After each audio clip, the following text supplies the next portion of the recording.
halkani waa alxaqiiqa.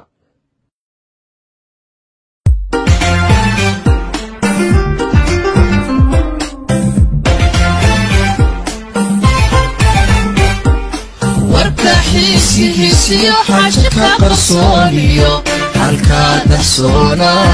alxaqiiqa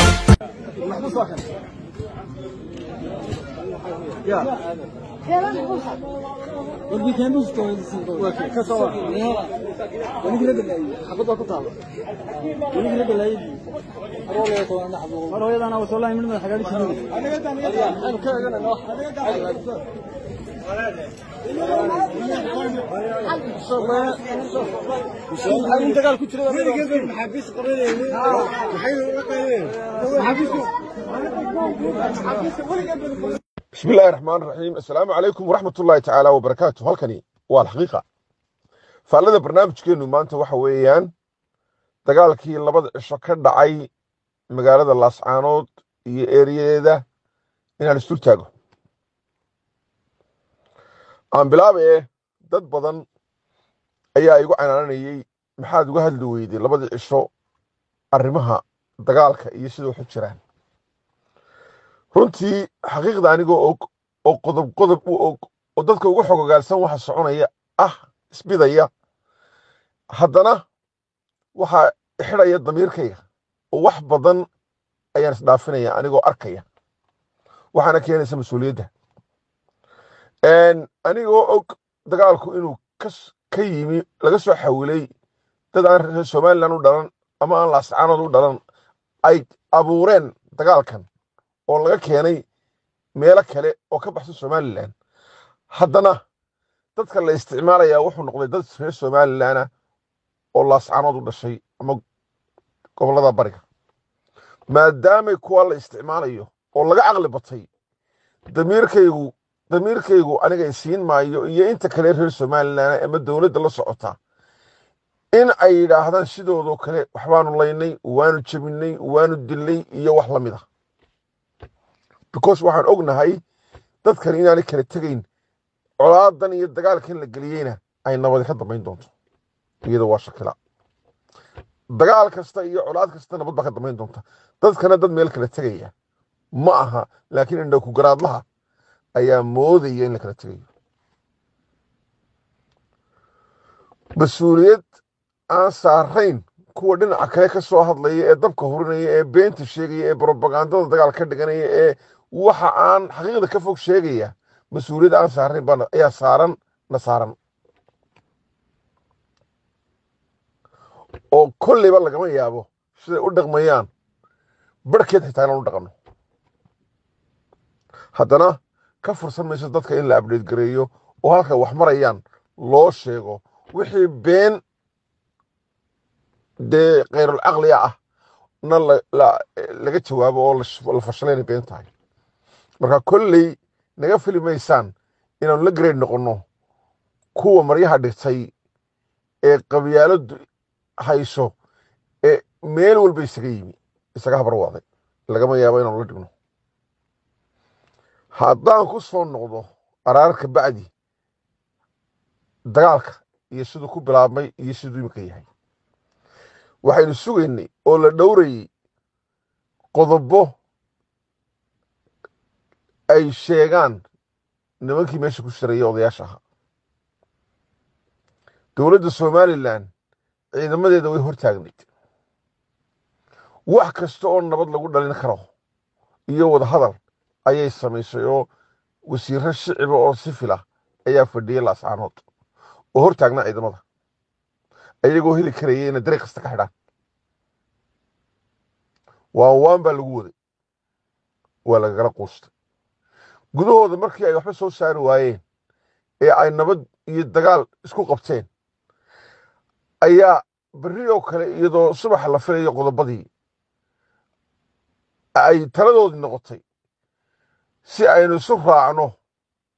oo aynu dadka u midayno dagaal bayna midaynayaan weerar qaadno taasay taladoodii noqotay. sidaasaa weerarku ku dhacay oo lagu soo weeraray.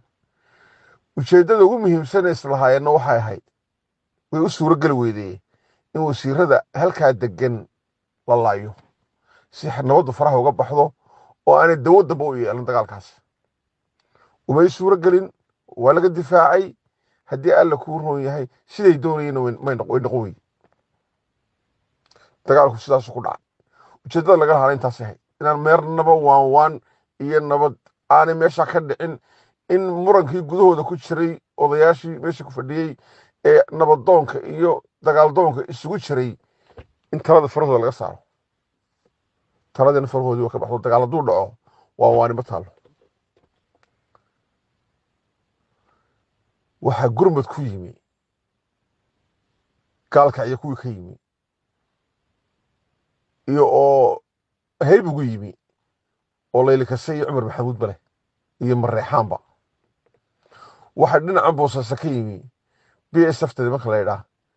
ee gaarka u tababaran ama shahaadla dirarka iyago ay u yaqaanaan oo Puntland soo dirtay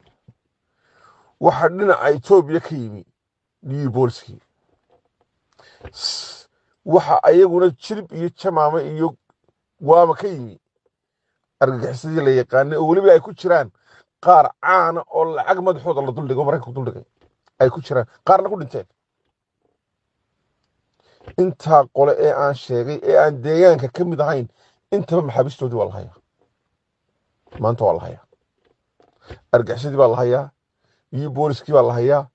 BSFtii baa la hayaa kuwii gaalkacyo ka yimi baa la hayaa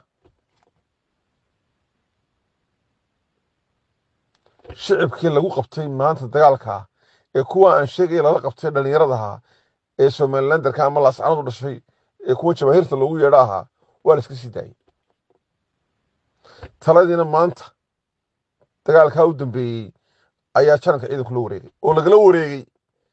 sibilkii ama wasiiradii sibilka ahaa ee doonayay inay arrinta xalliyaan oo oday ka odeeyaan maanta lagala wareegay dagaalka sawirka la bixinaya waxa weeyaan in reer laascaanood uu dagaalamayo ama dhulbaxanti waana ka ballaaranto kuwii dagaalkan soo sameeyey ee soo xawilay ee faarax macalin iyo farmaajo ugu horeeyaan ee ujeedooyinka fog dagaalkan ka lahaa ayaa dagaalka ku dhex dagaalamaya oo ciidamadii ay keeneen ee qabyaaladda ay ku keeneen oo haan quri aanay ka maqnayn oo argagixisadii xitaa la mooday tol iyo haddii alla kuu roonyey naf la mooday ayaa ka dhex dagaalamaya waxaa iyana meesha ku jirta in argagixisada lafteedu dadka ku dhex leynaysa meesha si la isu nacsiiyo ummadda oo aan nabadi marnaba u dhicin oo haddii alla kuu roon yahay loo nacsiiyo dadka dalkooda iyo dowladdooda iyo dadkooda nimankii afka soo duubanayey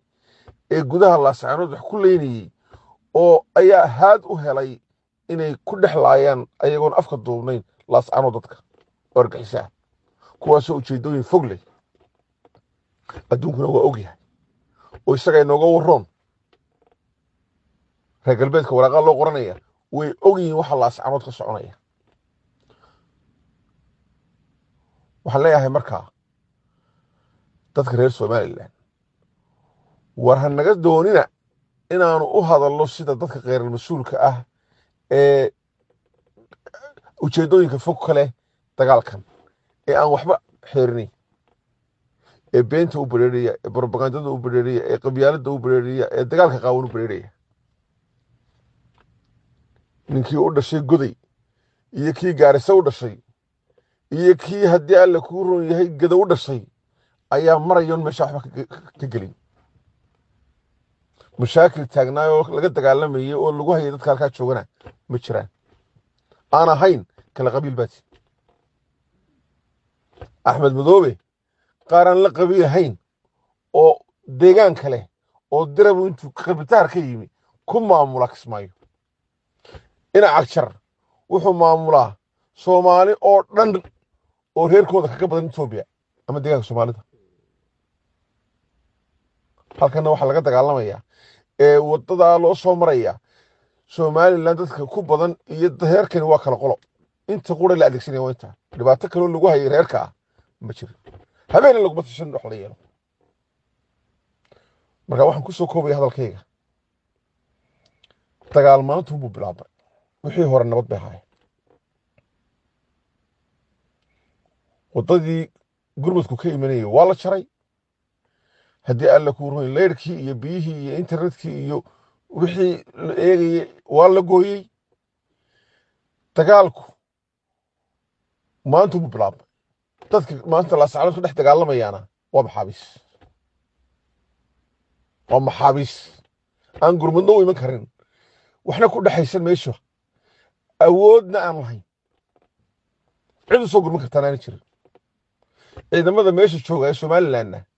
qaar haddii soomaali o dham is soo raacato ay kicin karaan ama ay ka soo saari karaan meesha ma aha midhkaa meel ku qorta dowladdiinana aamina dadkana ha ka doonina siday u dhaqmayaan kuway nagu soo duuray in loola dhaqmo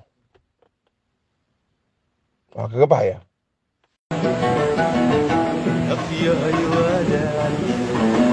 weligii la sheegaba weydiiyey cudurka walaacinay afyahay wadaadiyo weligii la sheegaba weydiiyey cudurka walaacinay weydiiyey cudurka walaacinay weydiiyey cudurka walaacinay igana wax sheegay iga diiday waani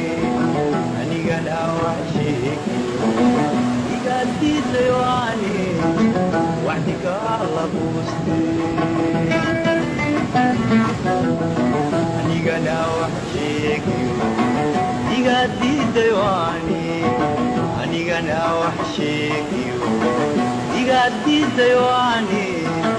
waxdiga la buustay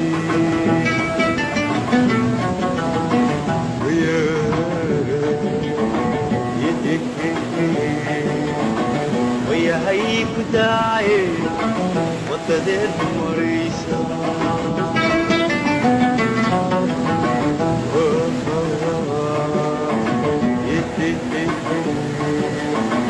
وياهي كداعي وتدير مريسة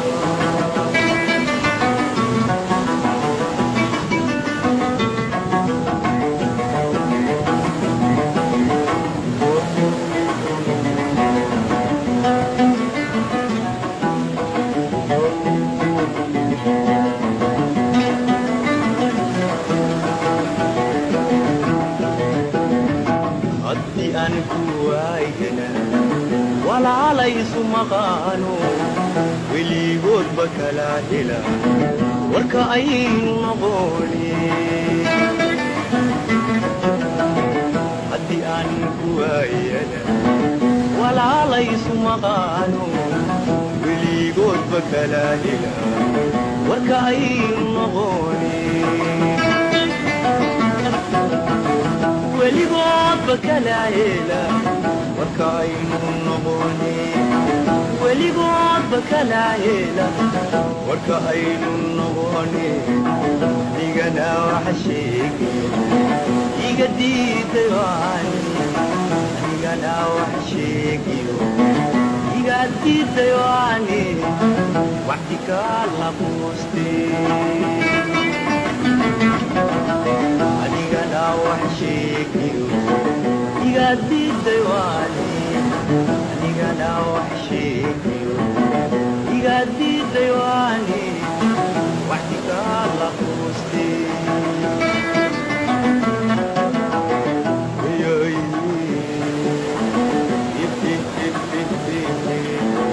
ويا هيك داعي وطدت مريسة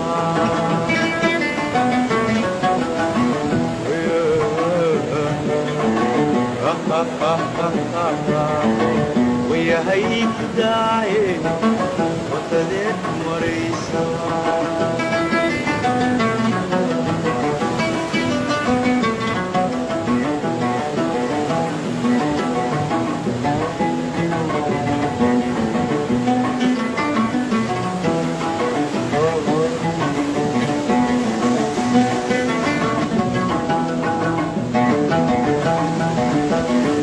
ولكلا ولاقة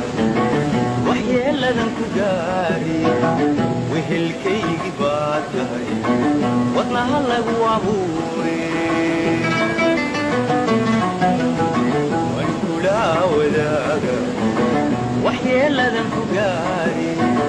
wehelkaygii baad tahay wadnaha lagu abuure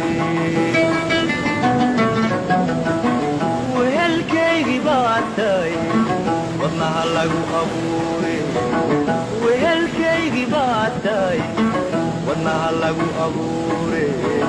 anigana wax sheegi iga diiday waani anigana wax sheegi iga diiday waani wax bikaala muuste anigana wax sheegi iga diiday waani